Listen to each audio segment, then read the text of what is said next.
Today, I'm revealing the 5 most common Amazon KDP mistakes that you need to avoid. I'm a published author and illustrator of children's books, and on this channel, I help aspiring authors and illustrators publish their own children's books.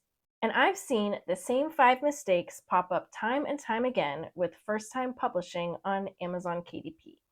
Falling into these common traps will result in days of lost work, your book getting rejected by the KDP platform, or even making your book completely unreadable.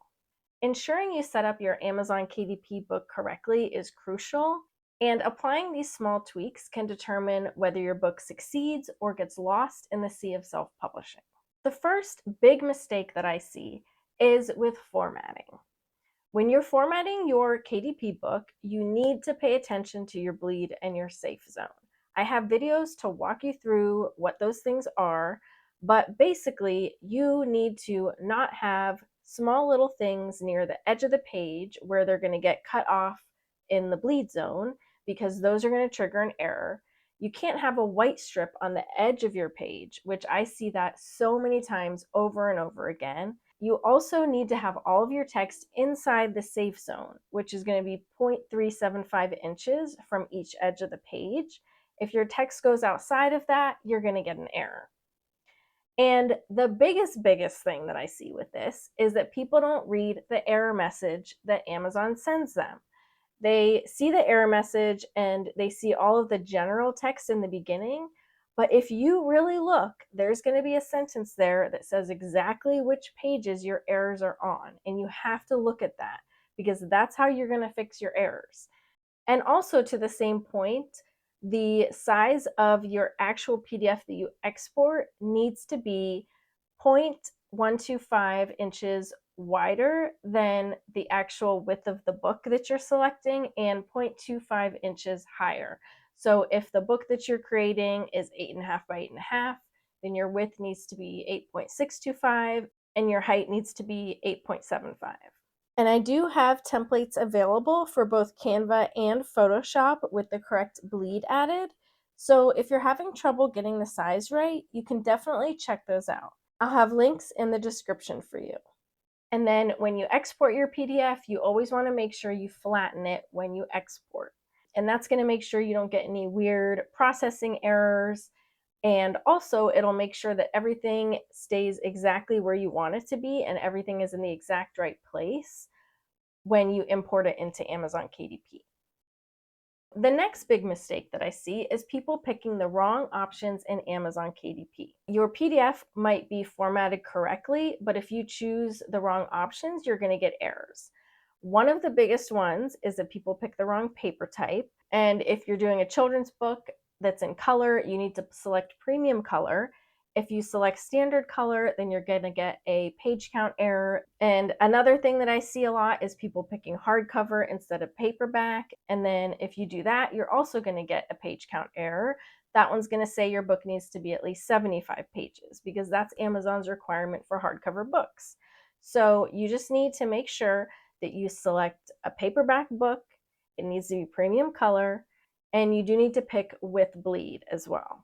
Also, make sure that everything matches correctly. The title of your book needs to match the title that you type into Amazon KDP, and the author name on your book needs to match the author name that you type into Amazon KDP.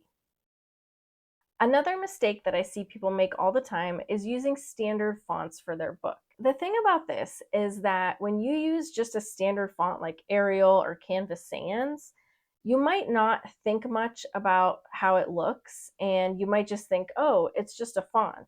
But there's a lot more to picking a font.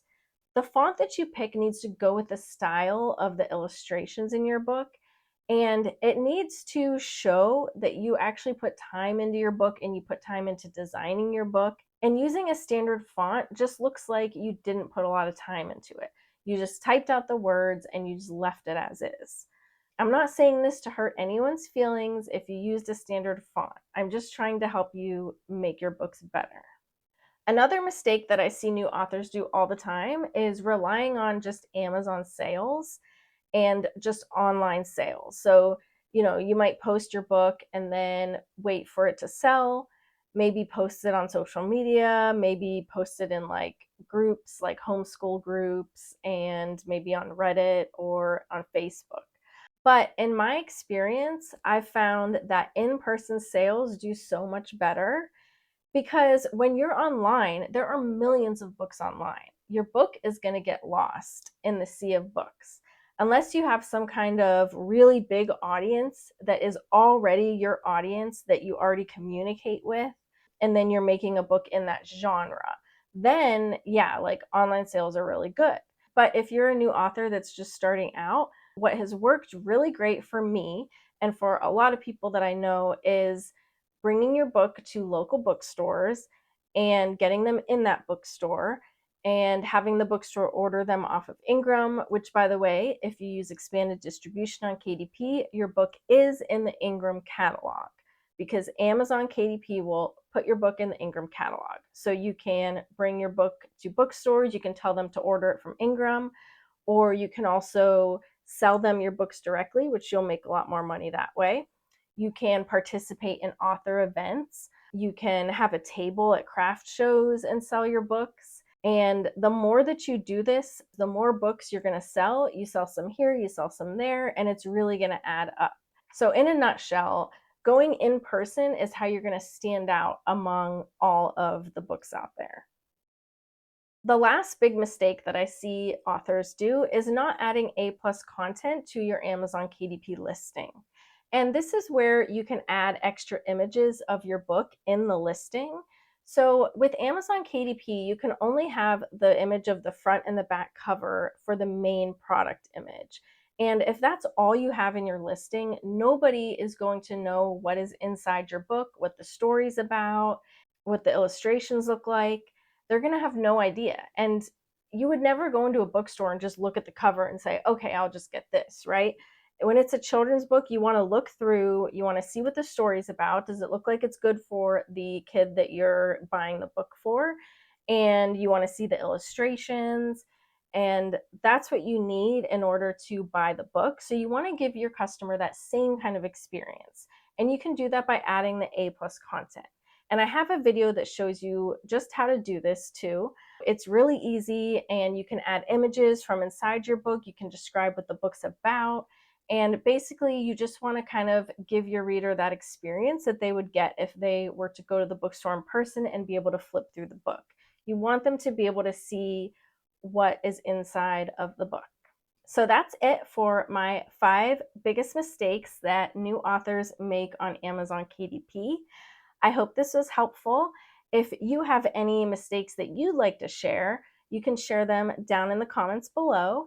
And also join my creativity club if you like this kind of discussion, because we talk about this kind of stuff all the time in my club over on Facebook. And if you like this video, please give it a thumbs up and subscribe so I know to make more videos like this.